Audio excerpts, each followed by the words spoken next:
libro de Génesis. Y en algunas de las temáticas que el hermano Williams ha presentado, hay un tema que él desarrolla, creo que se llama el Mesías y las genealogías, algo así, en donde se toca algo de lo que vamos a hablar hoy. Nosotros pretendemos edificar un poco más sobre eso, mostrar ciertas evidencias que nos ayudan a poder entender que el libro de Génesis necesitamos interpretarlo de manera cristocéntrica. Así que es uno de los propósitos que tenemos. Vamos a hacer alusión a algunos tipos de problemas que hay en cuanto a interpretación de ciertos pasajes bíblicos.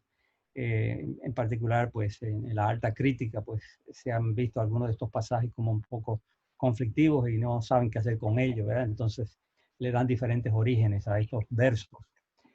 Así que vamos a tocar algo superficial sobre esto.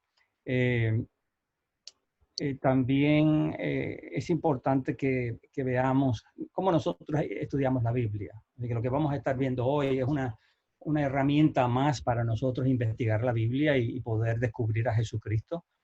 Yo utilizo este principio no solamente para Génesis, lo utilizo para todo el Antiguo Testamento. Sin tener que ir a espiritualizar el texto bíblico, cómo nosotros podemos descubrir a Jesucristo en el contexto en el cual esos pasajes se encuentran. Así que esa es nuestra finalidad. Y para esto, yo creo que hace un tiempo atrás se desarrolló una forma de interpretar la Biblia que se le llama la teología bíblica. La teología bíblica trata de contrarrestar algunas de las debilidades que tiene la teología sistemática, ¿no? En donde la teología sistemática pretende ver la Biblia en términos de temas. Entonces buscan en toda la Biblia donde hay alusión a esta temática, se resumen esos versículos y entonces se llega a algunas conclusiones. La teología bíblica, por otro lado, lo que pretende es ver la unidad que existe en todos los libros de la Biblia y cómo lo que está pasando en la Biblia es solamente una narración, es una historia que comienza en Génesis y termina en Apocalipsis. Y dentro de esa historia, entonces, nosotros encontramos todos estos grandes eventos de la revelación de Dios. Así que para mí la teología bíblica en ese sentido es más afín con la manera de los apóstoles haber interpretado la Biblia, ¿verdad? Bien, hemos titulado nuestra presentación En el principio, la simiente y el fin de la historia. La historia, para poder empezar a definir un poquito sobre esto, la historia es el registro de lo que acontece en el tiempo. Y nosotros podemos ver que hay un inicio de esa actividad, hay un principio en esa historia y hay un final. Así que cuando nosotros narramos la historia, básicamente estamos viendo el principio y el final de un personaje que es el personaje clave en esa historia que nosotros queremos hablar acerca de ese individuo, ¿no? Cuando hablamos de la historia de Jesús, por ejemplo, nosotros lo que hablamos es del inicio de su vida y el fin de su vida, ¿no? De su existencia en esta tierra. Así que en ese sentido, cuando nosotros hablamos de la historia, tenemos que entender que la historia de la cual nosotros estamos hablando es el inicio de la actividad redentora de Dios a favor del ser humano. Así que, y vamos a ver que en la Biblia, la palabra que se emplea, cuando hablo de la Biblia, en este caso el libro de Génesis, la palabra que se emplea como sinónimo de historia, algunos la han traducido como historia, es la palabra generación, o la misma palabra que se emplea para genealogía. Entonces, algunos han visto que esta palabra, mucho más que una genealogía, es la descripción de una historia que está presente en esa genealogía. Y nosotros vamos a hablar un poquito también de la genealogía en el día de hoy. Así que cuando hablamos de la historia entonces es esta narración de dos elementos. Es la narración de los actos de Dios en el tiempo, revelándose al ser humano, y a eso es lo que se le llama la historia de la redención. O tenemos también la historia del hombre. La historia del hombre está introducida dentro de la historia de Dios. La historia del hombre es la historia del hombre que ha fracasado a Dios y cómo a través de la historia humana nosotros vemos el fracaso humano y la impotencia del ser humano para adquirir la promesa de Dios, la bendición de Dios a causa de su caída. Entonces aquí es donde se introduce la historia de Dios. Cuando nosotros estudiamos el Antiguo Testamento, no es tanto la historia del hombre. El hombre es afectado en su historia, pero es la historia de Dios la que se está narrando, cómo Dios se está revelando a través de este proceso histórico que comenzó en Génesis y termina en Apocalipsis. En ese sentido, como vamos a estar viendo también, el capítulo 1 de Génesis realmente no es historia. la historia comienza en el capítulo 2, puesto que la historia se inicia cuando el hombre experimenta la muerte. Y al experimentar la muerte hay un principio y un fin del ser humano, y entonces se trata de explicar por qué ese principio y fin, y luego entonces se analiza cómo Dios ha intervenido en la historia humana para redimirlo de esa condición. Así que Dios pasa a ser el personaje central de esta historia, porque es la historia de la redención del ser humano caído. Así que la historia la necesitamos entender de esa manera. El otro es tratar de entender cuál es el propósito del libro de Génesis. A la luz de todo lo que nosotros vamos a estar estudiando, se va a poder visualizar mejor cuál es el propósito del libro de Génesis. Y lo primero que nosotros encontramos, ¿quién escribió el libro de Génesis? Bueno, se le atribuye a Moisés, ¿no? Moisés escribe el libro de Génesis. ¿Para quién se lo escribe? Bueno, se lo escribe para Israel. ¿Quiénes son los primeros que leen el libro de Génesis? Si entendemos que el Pentateuco fue escrito durante el tiempo previo al finalizar con Deuteronomio, ¿no? La historia de Deuteronomio. Así que Israel recibe toda esta información cuando va a entrar a la tierra de la promesa. Así que el libro de Génesis fue escrito para hablarle a Israel acerca del Dios que los había redimido de la cautividad de Egipto. Y que es para identificar a Jehová con el Dios que los redimió. Y Jehová, recuerden bien, esto es muy importante, Jehová es el nombre de la redención. Así Dios se identificó cuando Moisés pregunta con qué nombre yo te voy a presentar al pueblo. Dios entonces se presenta a sí mismo con el título de Jehová. Eso es muy importante lo que vamos a estar viendo. Así que la creación del capítulo 1 sirve como trasfondo para presentar esta historia de la redención que se va a desarrollar desde el capítulo 2 en adelante. Así que el propósito de Génesis es más bien hablarnos de este Dios y hablarnos de su actividad salvadora. Y luego nosotros vamos a estar viendo también que se hace un contraste entre el Dios que redime y el Dios que crea. Y es para mostrarnos a nosotros que hay una relación inseparable entre estas dos ideas. Y cuando usted va a los profetas, usted va a darse cuenta, en particular el profeta Isaías hace un énfasis marcado en ver a Jehová, entender a Jehová como el Dios creador, que es el que viene ahora a redimir a Israel de la cautividad de Babilonia. Y lo otro que es importante, que muestra el propósito del libro de Génesis, es la idea de la simiente. Más que en ningún otro libro en la Biblia, nosotros vamos a encontrar que la palabra simiente se emplea un sinnúmero de veces en el libro de Génesis, más que en ningún otro lugar de la Biblia, lo cual nos muestra a nosotros que la idea de la simiente es sumamente importante para entender el libro de Génesis y lo que allí se presenta. Bien, como dije, nosotros vamos a ir bien rápido por encima, es decir, nos vamos a detenernos versículo por versículo, porque estaríamos aquí meses. Y yo voy a resumir a ustedes algunas ideas que durante meses yo he presentado a la iglesia. Cuando nosotros vamos al capítulo 1 de Génesis, hay algunas diferencias. Y quiero primeramente decirles, el libro de Génesis contiene dos relatos de la creación. Y aquí es donde viene la crítica literaria, entonces empieza a decir que son dos fuentes diferentes, que son ideas totalmente opuestas, y por lo tanto Moisés lo que hizo fue que incorporó estos dos relatos de la creación porque no sabía cuál de ellos escoger. Mi propuesta en el día de hoy es que no es así.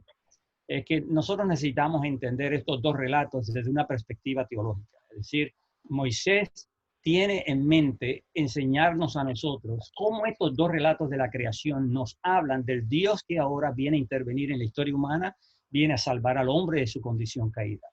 Entonces, el capítulo 1 de Génesis, vamos a ver la diferencia entre estos dos relatos de la creación que aparecen. El primer relato es del capítulo 1 hasta el capítulo 2, versículo 4. Y el segundo relato comienza del versículo 4 en adelante.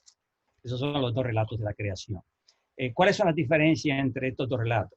El primero es, en el primer capítulo, el nombre que se utiliza para identificar a la deidad es Elohim. Se ha traducido como Dios.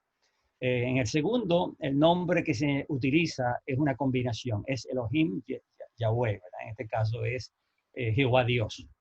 Y esa es una diferencia entre uno y otro. La pregunta es ¿por qué? Y ahí es donde viene la idea de dos fuentes diferentes, ¿no? Por estas características que aparecen en estos dos relatos. En el primer relato aparece el reposo sabático. En el segundo relato no aparece el reposo sabático. Así que el primer relato cierra con la creación, cierra la creación con el reposo sabático, y en el segundo relato la creación no se cierra. queda abierta, no hay reposo sabático. Y eso es un detalle muy importante en lo que vamos a estar viendo en Génesis. Génesis nos muestra cuándo ese reposo sabático cierra la creación. En Génesis lo encontramos. Y es un detalle importante para entender, en particular, el libro de Juan, porque yo creo que Juan utiliza un patrón muy similar a lo que nosotros encontramos aquí. Lo otro que encontramos es que en el primer relato hay una presentación de todos los días de la creación hasta que se llega al sexto día. El sexto día es el último día de la creación y ahí entonces se introduce el séptimo día para sellarlo. En el segundo relato, Moisés está sumamente interesado en el sexto día. En el sexto día. Los otros, él hace un resumen de ello y no los presenta día por día, simplemente hace un resumen general, que Dios creó los cielos y la tierra, y de ahí entonces inmediatamente se introduce el sexto día de la creación. Y si se introduce el sexto día, la pregunta es, ¿dónde está el séptimo día? ¿Verdad? ¿Por qué Moisés no lo introduce? Y ahí es donde entonces nosotros podemos entender que lo que Moisés en estos relatos trata de mostrar a nosotros es cuando usted lee el relato de Génesis, no trate de entenderlo, particularmente el capítulo 1, se trata de entender el capítulo 1 como si fuera un relato científico, en donde se nos están dando todas las evidencias de cómo Dios creó los cielos y la tierra, los astros, la luna. La realidad es que ese no es el propósito del libro de Génesis, no tiene un propósito científico, es un propósito teológico, escatológico, es decir, tiene como propósito la revelación de Dios y lo que ha de acontecer al fin de los tiempos. Así que si usted entiende Génesis 1 de esa manera, Génesis 1 y Génesis 2, usted va a poder darse cuenta que Dios anticipa el futuro de la historia en el capítulo 1 y luego entonces introduce la historia de la redención, que tiene como propósito el conducir su creación nuevamente al capítulo 1, es decir, a la perfección del capítulo 1. Dios es presentado en el capítulo 1 como Elohim, porque es presentado como el Dios todopoderoso, el Dios omnipotente, el Dios soberano de Israel, el Dios que puede confrontar a estos poderes que se manifiestan en el caos. Hay muchísimo más para hablar sobre tocante a esto y el primer capítulo de Génesis, pero yo quiero hablar de manera general y enfocarme solamente en aquellos puntos que son importantes para la discusión nuestra. Así que este es el Dios todopoderoso que puede intervenir contra las fuerzas del caos y redimir su creación de ellos. Y ahí es donde entonces se nos presenta Jehová con todo este poder. Y en el capítulo 2 entonces, el propósito en el capítulo 2 es mostrarnos a nosotros la introducción de la promesa de la redención. Y aquí es donde el capítulo 2 entonces empieza a utilizar el nombre Jehová. Así que Jehová aparece en la historia porque Jehová es el Dios de la redención. Así que Moisés lo coloca en el segundo relato de la creación, no en el primero, porque en el segundo relato de la creación el énfasis de Moisés está en la redención del hombre, la caída y la redención del hombre. Y usted puede verlo, vamos a leer el capítulo 2, versículo 1 en adelante. Dice, fueron pues acabados los cielos y la tierra y todo el ejército de ella, y acabó Dios, ¿noten? Acabó Dios en el séptimo día la obra que hizo y reposó el día séptimo de toda la obra que hizo. Y bendijo Dios al séptimo día y lo santificó, porque en él reposó de toda la obra que había hecho en la creación. Ahí termina el primer relato de la creación. Y usted puede darse cuenta, estamos cogiendo los últimos versículos de ese primer relato, en donde el énfasis es en el término Dios. Ahora viene el segundo relato. Dice, y estos son los orígenes de los cielos y la tierra cuando fueron creados el día que Jehová Dios hizo la tierra y los cielos.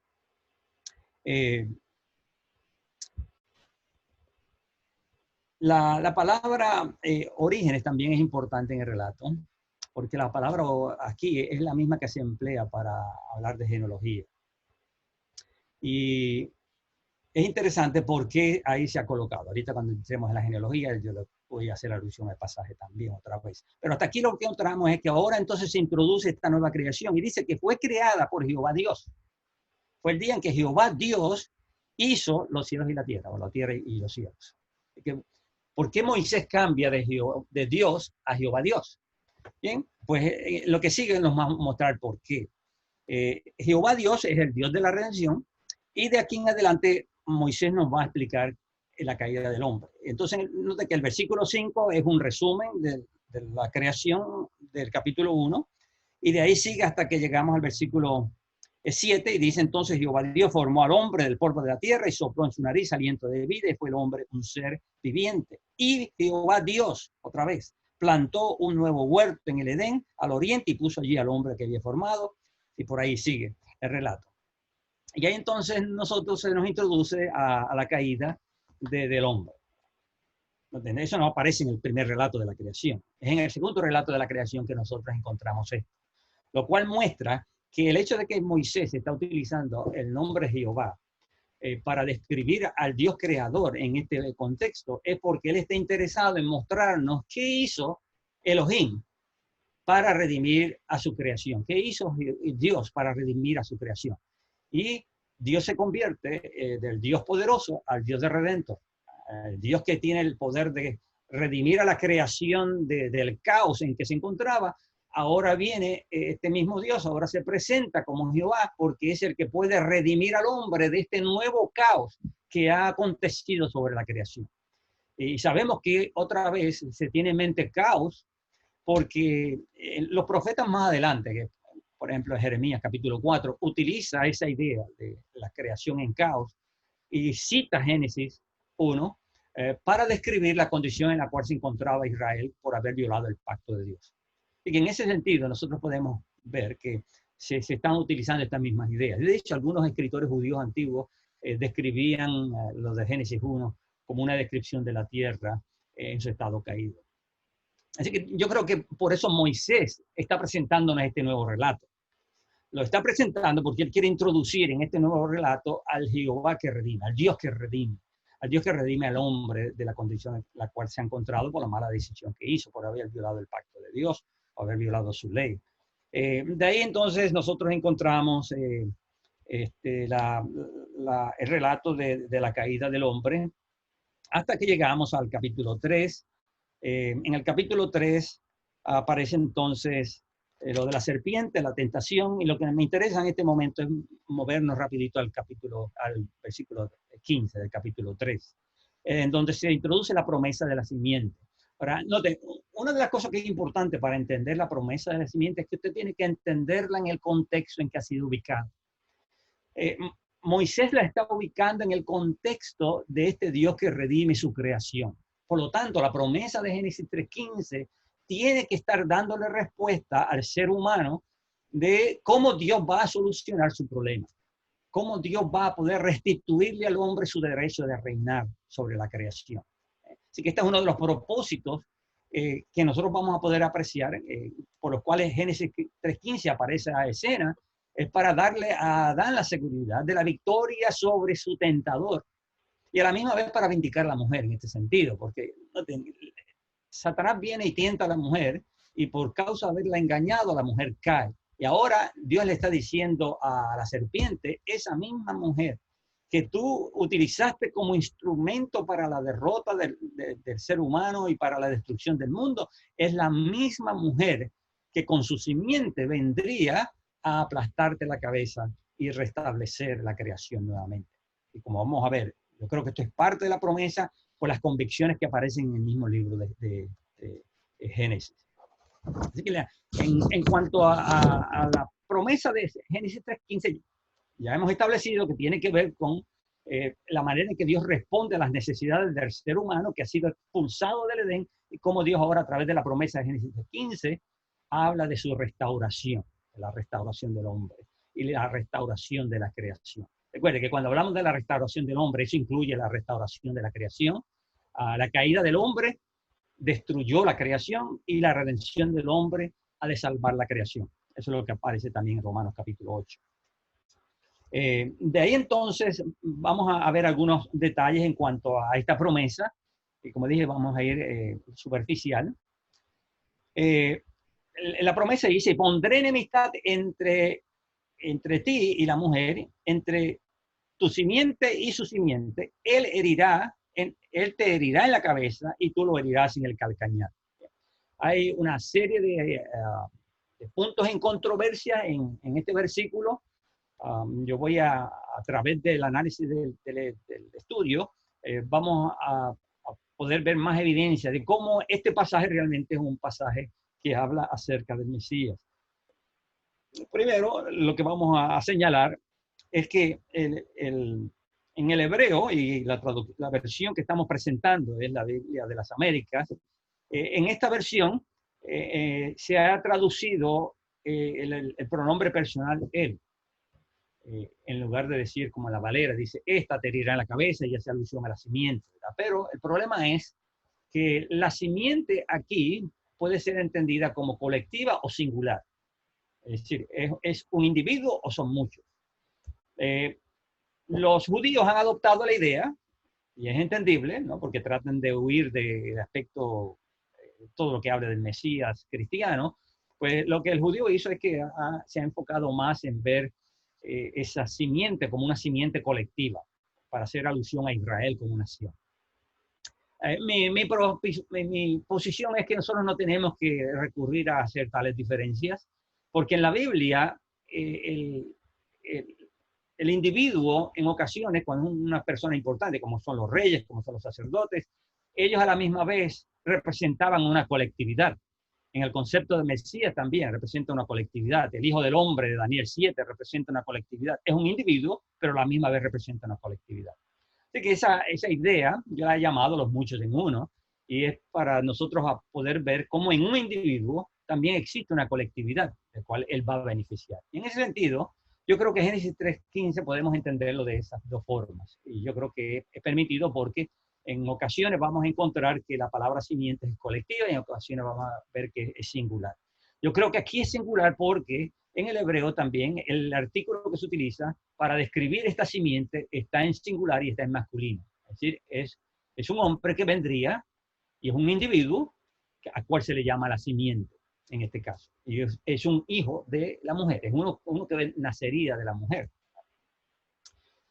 También sabemos que esto es así por lo que acontece de manera inmediata en el relato, pero otra de las razones también es que en la versión de los 70, que es la traducción del Antiguo Testamento, como unos 200 a 300 años antes de Jesucristo, la versión de los 70 interpretó también que Génesis 3:15 hacía alusión a un individuo, hacía alusión al Mesías. Y se considera que la versión de los 70 es la interpretación más antigua que hay de Génesis 3:15. Vamos a tener también, vamos a ver el Talmud judío y una serie de escritos judíos donde se habla acerca del Mesías, ¿no? Por causa del tiempo no los voy a citar, pero si luego a ustedes les interesa, pues entonces podemos citar algunos de ellos. Así que esa es otra de las evidencias que nosotros encontramos de que Génesis 3:15 hace alusión a un individuo en particular. Lo otro, y como dije, ya habían escritos antiguos que reflejan la convicción de Israel de que Génesis 3:15 también hace alusión al Mesías. Así que eso es importante entenderlo. Ya cuando llegamos al Nuevo Testamento y los judíos empiezan a ver el uso que se está haciendo de Génesis 3:15, entonces el judaísmo empieza a tratar de buscar una nueva interpretación que no apoye la posición cristiana. Así que eso es importante apreciarlo en todo esto. Lo otro es que después del relato, noten que tan pronto Adán escucha esta promesa que Dios le hace a la serpiente de su destrucción, la promesa de Génesis 3:15, sucede algo interesante. Noten el versículo 19 del capítulo 3 de Génesis. Dice, con el sudor de tu rostro comerás el pan hasta que vuelvas a la tierra, porque de ella fuiste tomado, pues polvo eres y el polvo volverás. ¿Qué entendió Adán en cuanto a esto? Bueno, mi propuesta es que él entendió que por causa de haber pecado, el mundo iba a perecer. La destrucción de la raza humana había de acontecer como resultado de esto. Ya Dios le había explicado que el día de que comiera él iba a morir. Así que Adán entiende que por causa de su pecado la muerte era lo que iba a reinar y su descendencia iba a perecer como resultado de esto. Pero a partir de la promesa de Génesis 3:15, noten, sucedió algo interesante. En la Biblia se nos muestra a Adán dándole nombre a su mujer. En la primera ocasión aparece cuando Dios la crea y la llama Isha, varona, ¿verdad? Y en la segunda ocasión es aquí. Adán le cambia el nombre a Eva en el contexto de la promesa de Génesis 3:15 y le pone por nombre Eva, que es la madre de todos los vivientes. Entonces, esa idea, la madre de todos los vivientes, ¿cómo se relaciona con Génesis 3.15 y el problema de la caída del ser humano? Bueno, Adán entiende que Génesis 3.15 trae la solución al caos y al reino de la muerte que se ha presentado como resultado de la caída del hombre. Y ahora entonces, ante la promesa, le cambia el nombre a su mujer. Y para mí, esto es evidencia una vez más que Adán entendió que Génesis 3.15 era la solución al problema del caos que el pecado había traído sobre la creación. Por eso le cambia el nombre a Eva. De lo contrario, no había razón para la cual cambiarle, porque la realidad es que Eva sería, aparte de la simiente, Eva era la madre de todos los mortales, la madre de todos los que mueren, porque todo lo que ella iba a producir de aquí en adelante eran gentes destinadas a la condenación y a la muerte. El hecho de que Adán le pone por nombre Eva es para enfatizar en ese elemento de que a causa de este nacimiento del hijo que vendría de ella, la vida volvería otra vez a la creación de Dios. Es interesante porque Juan, en ese sentido, en el Evangelio de Juan, se identifica a Cristo como la vida, el Mesías como la vida. Muy bien, ¿qué otra cosa nosotros encontramos en el pasaje? Vamos a ver, bien, hasta aquí entonces, después de haberse dado todo esto, termina el capítulo 1, perdón, el capítulo 2, o el segundo relato de la creación, termina en el versículo 24 diciendo, echó pues fuera al hombre y puso al oriente del huerto de Edén querubines y una espada encendida que se revolvía por todos los lados para guardar el camino a la luz de la vida. Entonces, ahí terminó el segundo relato de la creación. Así que este segundo relato de la creación no aparece el reposo sabático, como hemos dicho. Moisés introduce el segundo relato en el capítulo 2, versículo 4, y luego entonces nos habla de la creación del hombre, el capítulo del sexto día. Luego entonces nos introduce la caída del hombre y la promesa de Génesis 3.15, el cambio del nombre de Eva, y termina con la expulsión. No aparece el sello de esa creación. ¿Por qué no aparece el sello de la creación? Vamos a verlo más adelante. Bien, de ahí entonces nos movemos a ver cómo Eva interpretó también la promesa de Génesis 3.15. Y hay varias cosas que vamos a señalar, y solamente para inquietarlos ustedes un poco y investiguen más. Y aparece en el capítulo 4, versículo 1. Dice, conoció Adán a su mujer Eva, la cual concibió y dio a luz a Caín. Y dijo, por voluntad de Jehová he adquirido varón. Y yo quisiera hacer una proyección. Si me das el permiso para poder proyectar un slide, William.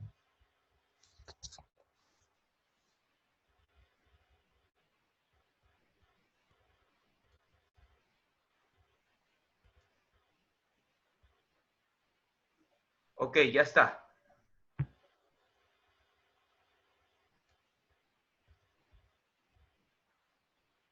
Ok. Ok, aquí es donde aparece algo interesante. Ahí está, la traducción está en inglés, pero es Génesis, capítulo 4, versículo 1 y 2. Usted lo tiene en español. Hay ciertas palabritas aquí que no se tradujeron y le voy a decir lo interesante de este versículo. Y otra vez, para inquietarlos, y usted continúa su investigación, esta expresión que se tradujo aquí en Génesis capítulo 4, versículo 1, por voluntad de varón, de Jehová he adquirido varón, es una traducción que tiene mucha controversia en ella. Y es por lo que implica el pasaje, por lo que Moisés realmente escribió. Y como no encuentran cómo traducirla, entonces lo que se ha hecho es adoptar una traducción que pueda sugerir algo que ellos ven que es imposible que Eva lo haya dicho. Y le voy a decir lo que es. La forma de traducirlo sería, he adquirido varón, esto es a Jehová. Que Eva está entendiendo que el varón que ella adquirió, que luego se le llama Caín, ella entendió que era, de alguna forma estaba relacionado con Jehová y que Jehová era la promesa que se le había hecho de la simiente que vendría, estaba identificada con Jehová. Entonces, esto ha sido un problema no solamente para el traductor moderno, sino que aún también para los traductores de la antigüedad tenían este problema. ¿Cómo vamos a traducir ese pasaje? Y le voy a decir por qué. Miren aquí en la proyección que tenemos ante ustedes, tienen ante ustedes. Recuerden, en el hebreo es de derecha a izquierda, no de izquierda a derecha.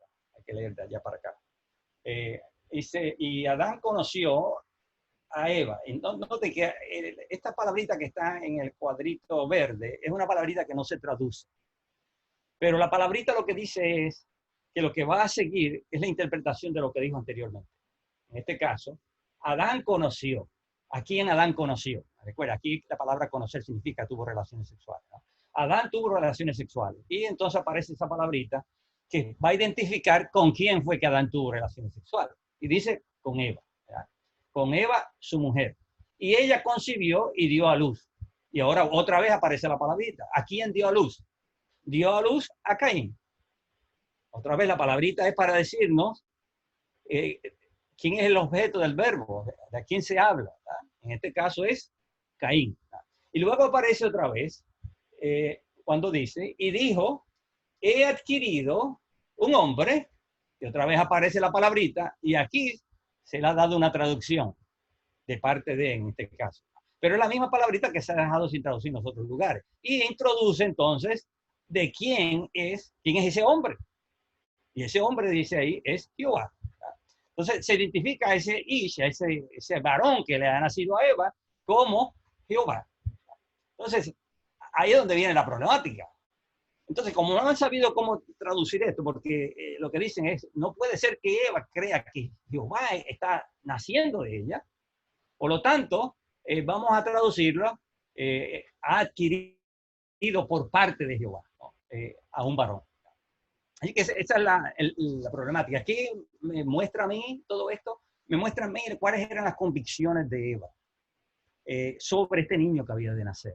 Y luego, más adelante, vamos a ver que otra vez se enfatiza la convicción de Eva. Hay un escrito judío llamado el Talmud de Jonatán, un escrito judío antiguo, en donde dice, Adán conoció a Eva, su mujer, quien había deseado al ángel. El mensajero de Jehová, cuando aquí había deseado al ángel, había deseado que viniera, lo de la promesa de Génesis 3:15. Dice, había deseado al ángel, y ella concibió y dio a luz a Caín. Y ella dijo, he adquirido un hombre, el ángel del Señor. Así que este escrito judío identifica el nacimiento del niño como el ángel del Señor. Que en otros lugares nosotros vemos que el ángel del Señor aparece siendo adorado en el Antiguo Testamento. Así que según este escrito judío, y hay otros más, según este escrito judío, lo que Eva entendió era que del nacimiento de este niño se estaba cumpliendo lo que ella había deseado, lo que ahora dice el ángel de Jehová. Esa es una forma de verlo. En otro escrito, un comentario rabínico llamado el Midrash Rabbah, hay una problemática en cómo traducir ese versículo. Y dice, Rabí Ismael le preguntó a Rabí Akiva, ¿cómo debería interpretar la palabra et, que es esa palabrita que está en verde en la proyección? ¿Cómo debería interpretar la palabrita et? Y dice que en este contexto se tradujo como con la ayuda de. El comentario expresa que debe traducirse de esta forma porque de lo contrario estaría implicando que ella engendró a Jehová. Entonces, ¿por qué es que no se acepta una traducción que haga más sentido a lo que ahí dice? Porque, número uno, ellos no pueden aceptar que Eva pueda entender que Jehová va a encarnarse en ese niño. Esa es una. Lo otro es que ellos no pueden aceptar que Eva haya tenido una comprensión tan clara acerca de el niño de Génesis 3:15. Y puesto que no pueden aceptar eso, entonces han buscado una forma de solucionar el problema que ese pasaje crea. Y la forma ha sido traduciéndola, que Eva adquirió por voluntad de Jehová, por ayuda de Jehová.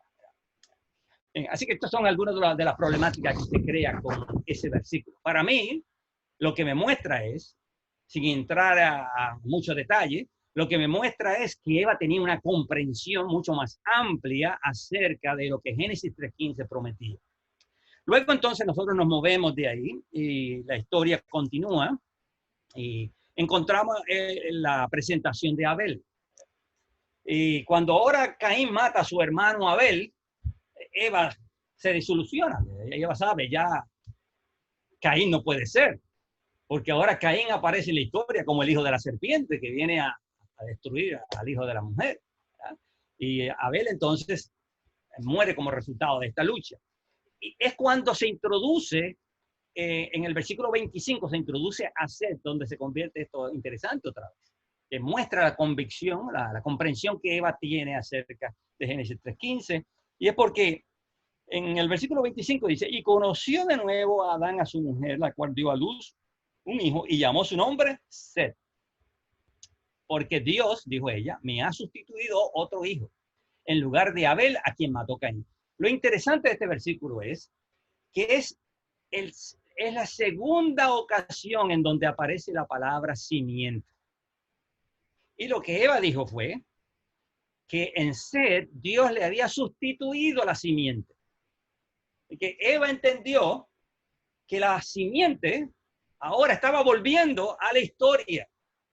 La simiente estaba volviendo a la historia. Ya no era Caín, no era Abel, pero Dios le estaba dando ahora un nuevo hijo que iba a ser o iba a continuar el linaje de la promesa. Y por eso es que nosotros encontramos la palabra simiente aquí.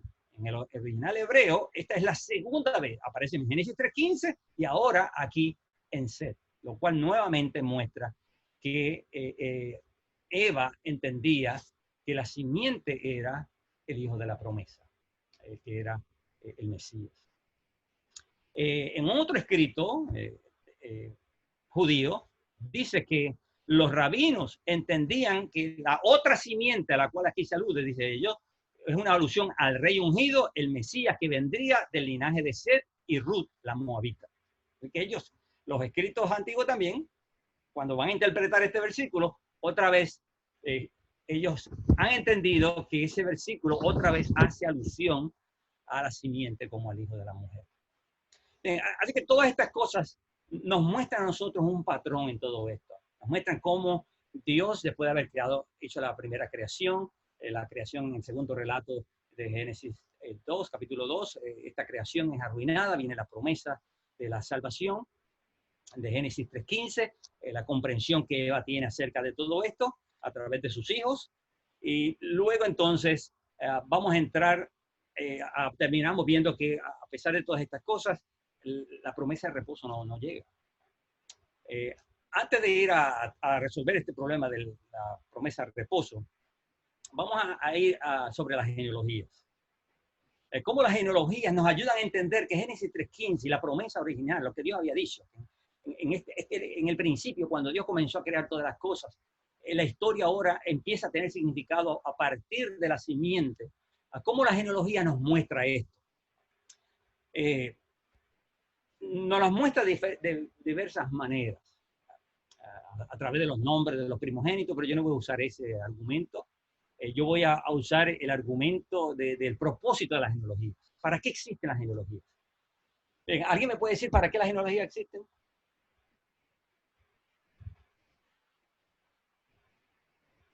¿Algún comentario?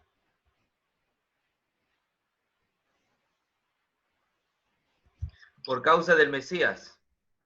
Por causa del Mesías. Pero en la Biblia, cuando se dan las genealogías, ¿para qué son las genealogías? ¿Saben? Ok. Las genealogías en la Biblia tienen dos propósitos.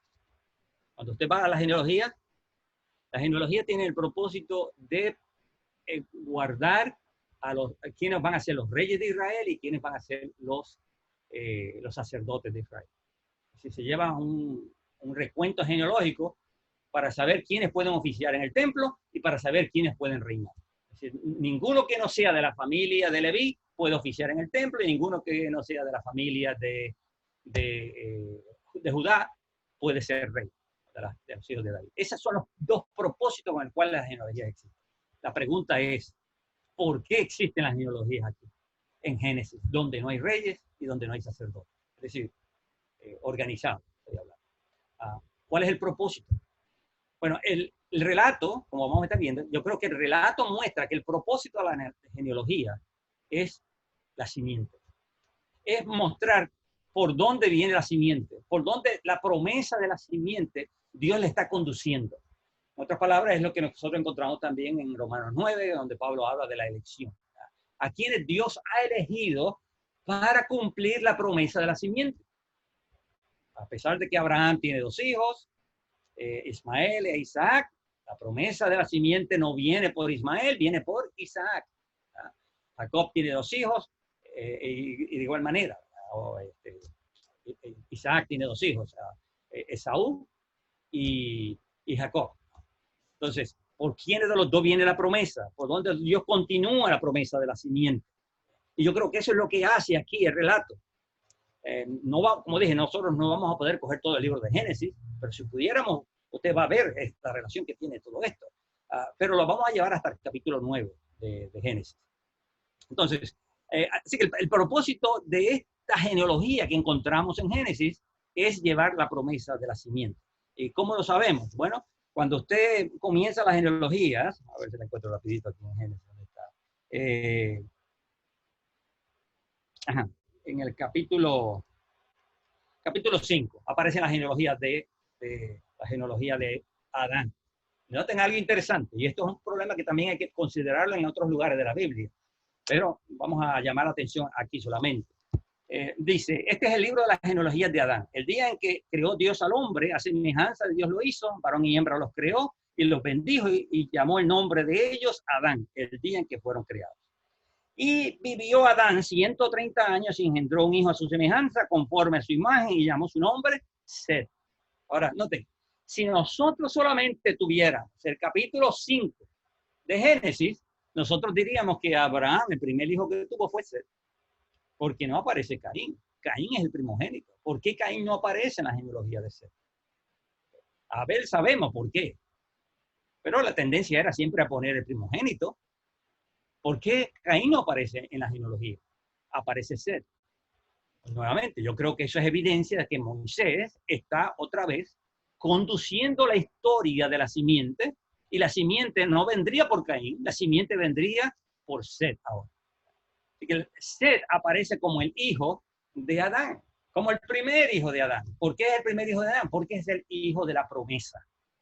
O sea, es el hijo de la simiente. Es que ahora se está rastreando la simiente a través de la genealogía de Adán. Y esta genealogía es una genealogía de la simiente. Y lo sabemos porque estas genealogías tienen algo interesante. Y es que Moisés te va dando estos nombres de los diferentes hijos que van naciendo en esta genealogía. Y viene y se para en un lugar. Y en ese lugar introduce una narración histórica. Y tan pronto termina con ese personaje y la historia detrás de ese personaje, vuelve otra vez y toma las genealogías y vuelve a hacer lo mismo y se detiene otra vez. Indicando con esto que la genealogía lo que tiene como propósito es irnos conduciendo poco a poco a algunos personajes dentro de esta historia que son significativos en términos de la promesa. Y eso es lo que pasa, ¿no? Yo no voy a leer todos los nombres, pero ya vimos el primer nombre de Adán, del hijo de Adán, que es Set, hijo de la promesa. Esta simiente, recuerde que Eva dijo que Dios le ha dado otra simiente para sustituir a la simiente que ella creía que era el hijo de la promesa. Así que dijimos que esa es la segunda vez que aparece la palabra simiente. Así que si esta es la simiente, esta es la historia de la simiente, esta es la genealogía de la simiente, la que se está presentando. Y luego entonces seguimos la lectura y esta genealogía de Adán termina en el capítulo, en el versículo 28. Y dice, y vivió Lamec 182 años y engendró un hijo y llamó su nombre Noé, diciendo, este nos aliviará de nuestras obras y del trabajo de nuestras manos a causa de la tierra que Jehová maldijo. Y vivió Lamec después que engendró a Noé 595 años y engendró hijos e hijas, y fueron todos los días de Lamec 767 años y murió. Siendo Noé de 500 años, engendró a Sem, Cam y Jafet. Y de ahí entonces es la historia de Noé. Bien, así que Moisés ahora coge, recuerde bien, esta es la historia del capítulo 2 de la creación. Esta es la historia de una creación inconclusa, que no ha terminado. Y no ha terminado la creación, porque para que la creación termine, tiene que haber el shalom de Dios, tiene que haber la paz de Dios que gobierne, tiene que haber la perfección de Dios que gobierne en esa creación. Mientras eso no llegue, la creación está abierta en procura de ese momento donde se le ponga sello a la creación divina y se le pone sello con ese reposo sabático. Así que el reposo sabático lo que muestra es cómo Dios ha concluido su creación, cómo Dios ha logrado el propósito que había establecido de crear este mundo perfecto y entregárselo al hombre. Así que implica la restauración del señorío humano, implica la restauración de toda la creación. Todo eso está presente. Cuando eso llega, entonces, la creación tiene su final. El sábado es la escatología de la creación. Es el punto final de la creación, hacia donde Dios ha movido todas las cosas. Bien, así que el Génesis 5 tenemos que entenderlo en ese contexto. La continuidad de la segunda creación, del segundo relato de la creación que se va llevando a cabo hasta que se introduce este nombre Noé. ¿Qué significa Noé? Bueno, la mayoría de ustedes ya saben lo que significa, ¿no? Descanso, reposo. Ahora, ¿cómo interpretó Lamec? Aquí es lo que me interesa a mí, Lamec. Este es el padre de Noé. ¿Cómo Lamec interpretó el nacimiento de Noé? Y Lamec interpretó el nacimiento de Noé a la luz de Génesis 3:15. Él interpretó que este niño que le iba a nacer, Lamec tuvo otros hijos. ¿Por qué no dijo de los otros? Dijo de Noé. Y dijo que Noé era el niño que vendría para aliviarnos de nuestros trabajos y de la maldición que Dios colocó sobre la tierra. Así que Lamec entendía que la promesa de Génesis 3:15 era para restaurar la creación, para eliminar la maldición de la raza humana. Y ahora, cuando él ve que este niño nace, él interpreta lo mismo que hizo Eva. Él interpreta que este es el niño que ahora va a restablecer todas las cosas. Ahora, ¿por qué es importante en el relato? ¿Cómo nosotros sabemos que esta figura de Noé pretendía eso? Bueno, porque cuando usted sigue el relato, ¿qué nos presentan los relatos? El relato que de aquí en adelante sigue. Lo que nos muestra es a este hombre, Noé, por el cual Dios ahora trae una forma de salvar al hombre del juicio. Se presenta la destrucción de la creación y la restauración de la creación. Así que Noé es tanto un símbolo del fin de la antigua creación y la introducción de una nueva. Y Noé también pasa a ser una figura del segundo Adán, porque es a través de este segundo Adán que todo es restablecido. Y noten que en el relato de Noé se nos dice, especialmente al final del relato de Génesis, a ver si lo encuentro. Capítulo 9. Cuando ya llegamos al final, cuando ya viene el diluvio y todas estas cosas, y Noé sale del arca, esta es la conversación que Moisés nos introduce. Dijo, bendijo Dios a Noé, versículo 1, bendijo Dios a Noé, a sus hijos, y le dijo, fructificad y multiplicaos y llenad la tierra, y el temor y el miedo de vosotras estará sobre todo animal de la tierra y sobre toda ave de los cielos, en todo lo que se mueve sobre la tierra y en todos los peces del mar, en vuestras manos son entregados. Que ahora Dios trae una bendición sobre Adán, sobre Noé y sus hijos. Y la bendición es lo mismo que Dios le dio a Adán al principio para que llenara la tierra, se multiplicaran y llenara la tierra. Esa fue la orden que Dios le dio. Y ahora, cuando surge esta nueva creación, que con toda la imperfección era un prototipo, una figura de lo que Dios pretendía hacer, destruir el pecado humano e introducir una nueva creación. El problema que había era que esta nueva creación que se estaba introduciendo, los que la estaban introduciendo también eran pecadores y por lo tanto el patrón iba a continuar. Pero lo que me interesa a mí en el relato es no tanto eso, sino las convicciones que habían sobre la persona de Noé y cómo el relato acentúan esas convicciones al presentar a Noé como un segundo Adán a quien Dios le entrega el señorío. Este temor de los animales sobre Noé era básicamente el señorío que Dios le entregó a Adán al principio. Es el mismo patrón que nosotros encontramos. Así que de esta forma nosotros podemos ver entonces que Dios ha establecido este nuevo pacto de paz. Y Noé, al tener el nombre Noé, nos muestra cómo esta creación iba a encontrar finalmente el reposo con el niño que libraría a la raza humana de la maldición que Dios colocó sobre ellos. Así que de esta forma se nos está dando una definición del niño de la promesa de Génesis 3:15. Se nos está diciendo que el reposo verdadero lo iba a traer el de Génesis 3:15, el niño de Génesis 3:15. Y Noé era una figura de esa realidad. Noé estaba ilustrando eso. Él estaba anticipando ya a la raza humana cómo Dios pretendía ponerle sello a la creación. Y ese sello a la creación iba a lograrse por medio del niño que nacería de la mujer, que Lamec interpretó que era su hijo. Que por eso es importante en todo este relato. Bien. De ahí entonces dijimos que íbamos a tocar solamente hasta el 9 y quiero moverme un poquito. Yo creo que el tiempo se me fue, ¿verdad? Bueno, ¿por qué las genealogías en el Nuevo Testamento desaparecen? ¿Qué se pregunta? ¿Se ha dado usted cuenta de eso? Que las genealogías desaparecen en el Nuevo Testamento. Y hay una razón de ser. Las genealogías en el Nuevo Testamento desaparecen porque los autores del Nuevo Testamento, los apóstoles, ellos entendieron que estaban viviendo ya en el tiempo del cumplimiento y por lo tanto no era necesario ya preservar la descendencia ni de los levitas, ni de los reyes, ni de la simiente, porque ya había llegado. Y ahí es donde entonces se anuncia la llegada del reposo. No tenemos el tiempo, ya se nos fue, pero en el libro de Juan, como dije, yo creo que Juan está tomando todas estas ideas que acabo de presentarle de la creación. Por eso está la introducción de Juan 1 y cómo en Juan 1 nosotros, o en Juan en general, dar algunos detallitos por encimita.